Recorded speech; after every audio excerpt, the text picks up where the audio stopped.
novelty pay-per-view that basically includes the Hell in a Cell gimmick. But this event in 2017 will not only have one, but two Hell in a Cell matches taking place here. Does it still liven up the pay-per-view? Not really, because there are a lot of motherfucking matches on here that many people don't even care about. Or we think that they're just a waste of time, or we're like, in this match, so-and-so better fucking win this or else. So that's where my predictions come in. Of course, I make predictions on pretty much every pay-per-view, and it's just like, man, I wish that they had better matches scheduled for here. Yeah, the Breezango, they're going to come back with the Fashion Files, but that's not even the match, so I'm not even going to cover that. I'm barely mentioning it.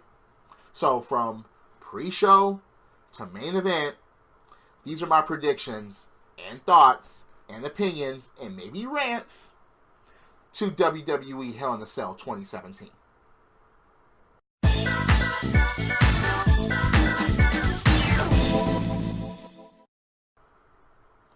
It's funny.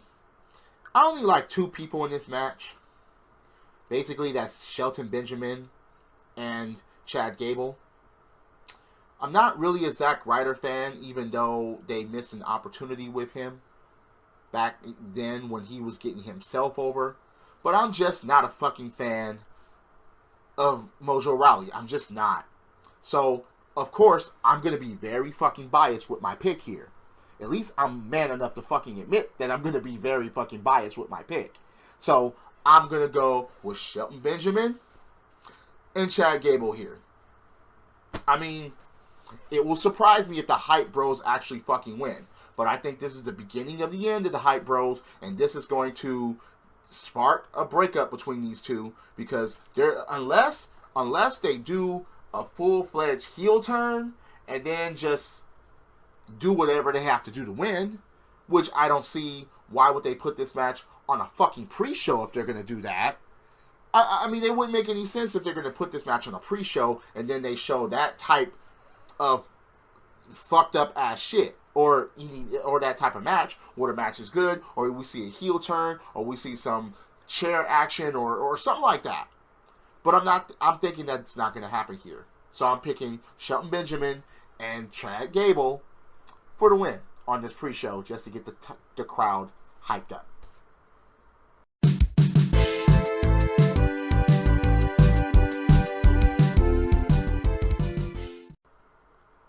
Does anyone care about this match?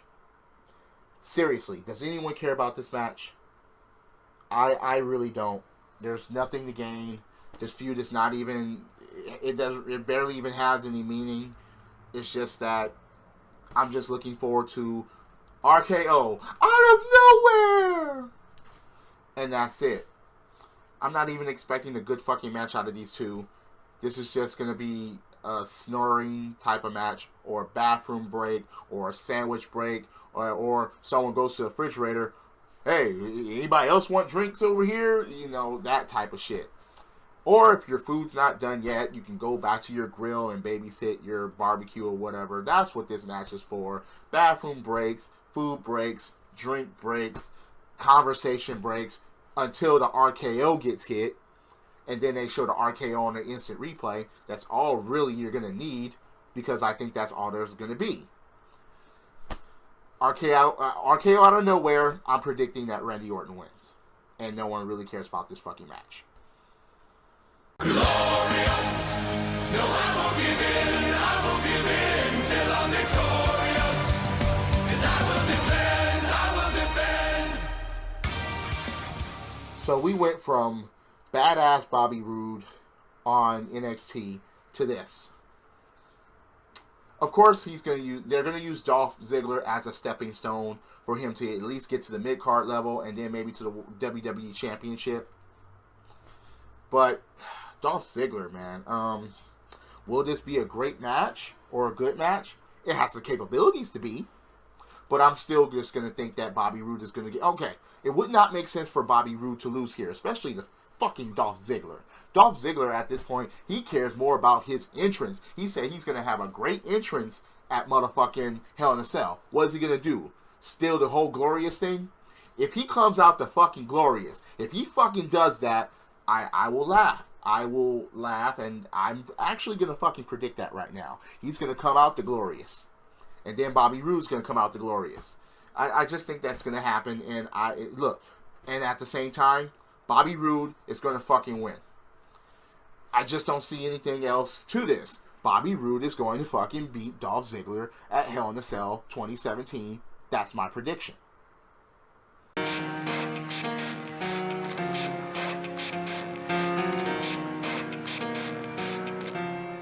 Ladies and gentlemen, I've lost all faith in Baron Corbin.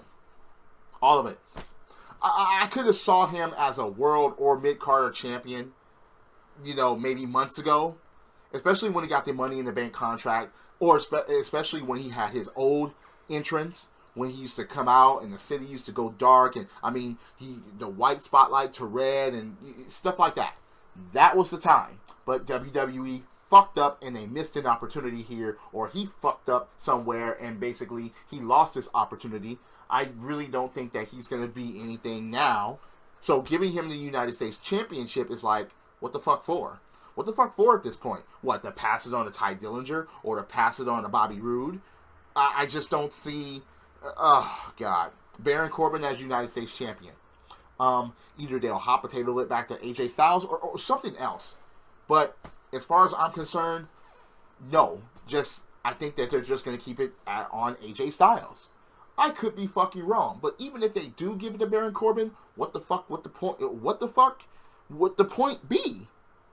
Baron Corbin is already ruined. So you're going to basically just give him the United States Championship? Why? I'm picking AJ Styles, but I could be wrong. Even if I am wrong, what the hell would it be for to give Baron Corbin the United States Championship at this point? We don't even fucking believe in him anymore. We don't believe he's a threat anymore. We don't believe that he should be United States Champion anymore. We just don't. So I'm picking AJ Styles.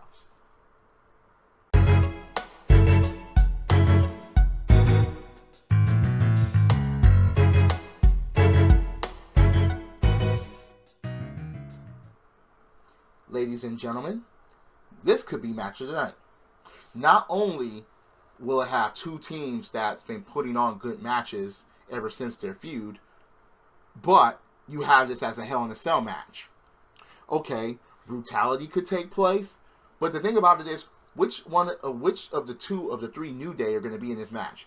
I think that Kofi Kingston and Big E are going to be the ones in the match, while Xavier Woods plays the trombone outside the ring and gets the crowd hyped up and New Day rocks and stuff like that. But I'm not looking for anything less than a good fucking match here.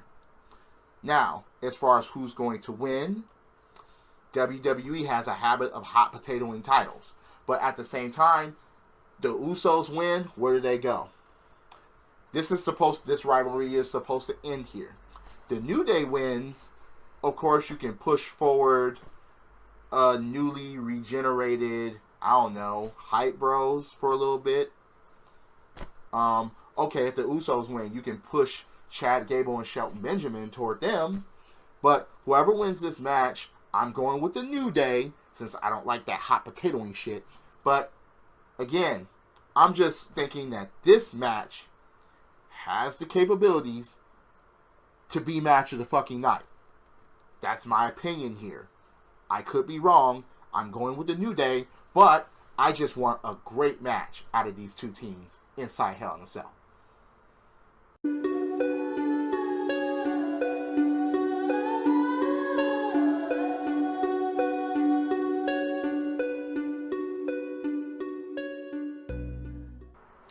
So Charlotte returns at pay-per-view.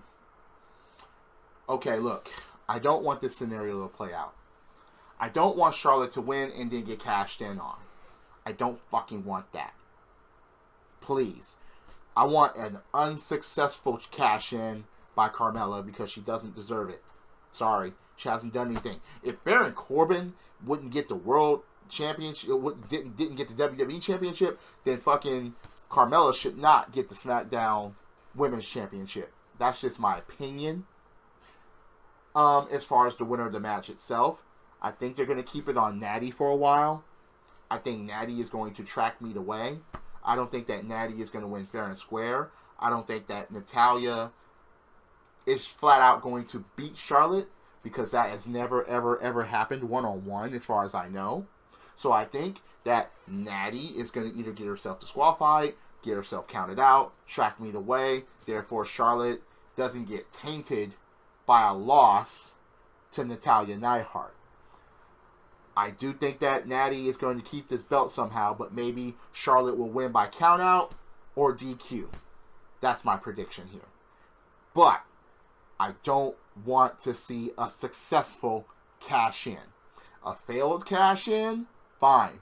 But a successful one, please do not let that happen.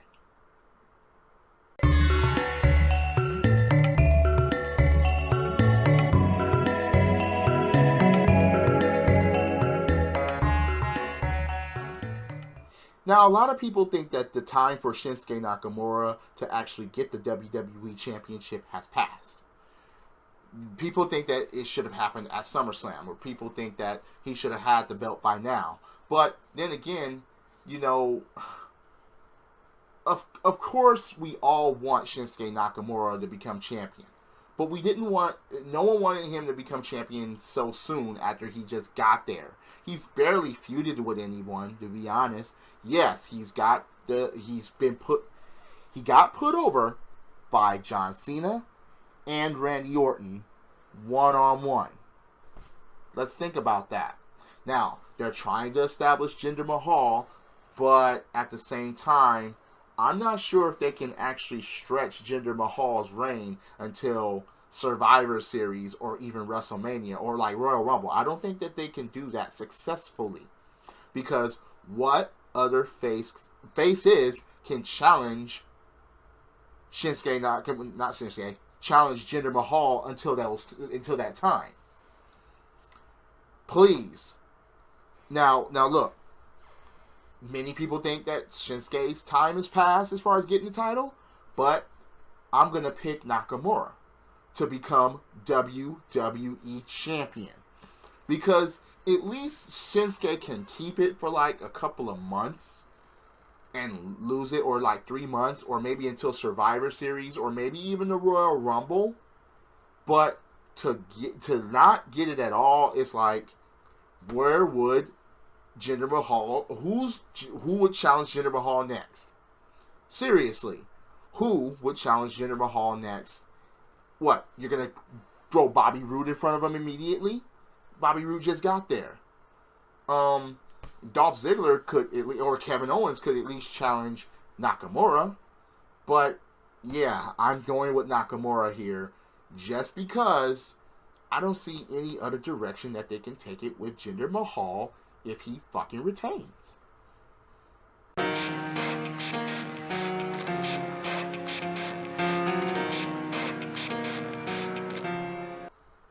Now, everyone knows that this is going to be a gimmick match for Shane McMahon flying and doing things and maybe falling off the cage or freaking doing a coast to coast with the trash can on top of Kevin Owens, or maybe him actually hitting his shooting star press that he missed against AJ Styles, and chairs and tables and stuff like that. This is a Falls Count Anywhere deal. Okay, fine. Is this setting up for something, big? Is this a future setup? Is this going to be a collision course for Kevin Owens and Triple H at WrestleMania? It could be, but for that case, it's too far out. We haven't even gotten into the following year yet. We haven't even gotten to Survivor Series to even plan that accordingly. What, is he going to feud with Shane for a while, or this is just a one and done? The problem with this match is that, again, Shane McMahon is in a compromising position. Will they give the match to Shane McMahon? I don't think so. I think that Kevin Owens is going to win the match, but he's going to leave the cage battered and bruised and maybe end up respecting Shane. I don't think if they go to the route with Shane O'Mac being destroyed, I don't think that's a good route here. I think that the good route is for a back and forth type of thing, and Kevin Owens, by the skin of his teeth, leaving Hell in a Cell. Or maybe Jericho will come back and interfere. Or something like that. Who knows? But I don't think that Shane McMahon is going to win. I think that Kevin Owens is going to win the match. I hope that they put on something good. It's not like both guys aren't capable of putting on something worth looking at. It's just that for different reasons, they're both capable. And I think that's what's going to clash and make it seem like, okay, they just threw this together and we're not going to have a great match because of it.